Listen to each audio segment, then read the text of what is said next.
My doctor diagnosed it as chronic fatigue. I was so dizzy and I was sick to my stomach, I couldn't even stay up more than 30 minutes at a time. And I had a good family doctor and he was doing all he could. And then I couldn't even walk. I mean, all the muscles, everything in my body, it was so bad. And this went on, they kept on, and finally they diagnosed fibromyalgia. And the pain was so bad, by the time I got to Dr. Brooks, I finally, they had me on every kind of pain pill. The depression was terrible. They had me on Prozac, finally on lithium. And it helped the depression, but the pain, it was so bad. It was just, and I finally was to the place I was sleeping like 1 hour out of 24. The pain was so bad. I couldn't even stay in bed. And she called me and she said, she knew I had the fibromyalgia. And I was using the walker to get where I was going. And she said, I saw a Dr. Brooks. She said, I don't know anything about him, but he's having a fibromyalgia clinic. And I thought I'd give you this information. So she did.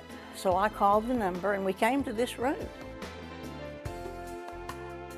His manner, I had hope because he's great at that.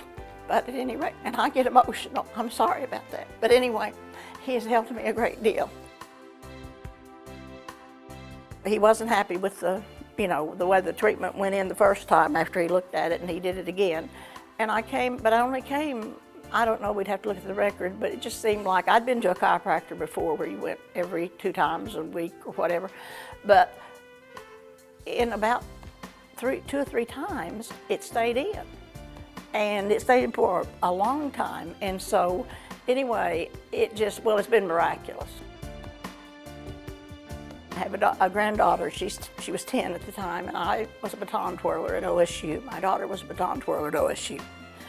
And Haley, at 10 years old, 2 years ago, announced she was going to be a baton twirler. Well, at any rate, here I was on a walker, and so she decides she's going to twirl. So the first contest we go to that February, I've got this walker, and we go out, and I turn around, sit down on it. You've heard of practice.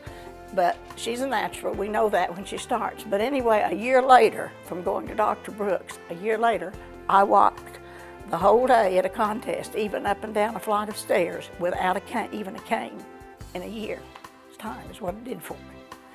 And I was barely out of the house or out of bed, before I came to see Dr. Brooks. So I think it's if I hadn't met him, I probably wouldn't even be here now. It was, I was in such a state.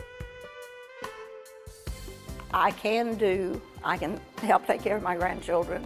I can go to the twirling contest. I can go to the OSU football games with my husband.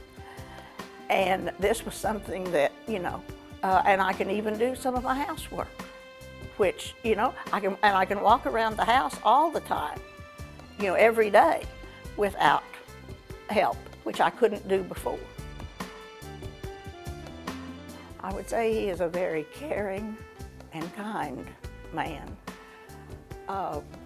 Very honest, helpful. He believes in what he's doing, and he really wants to help his patients. And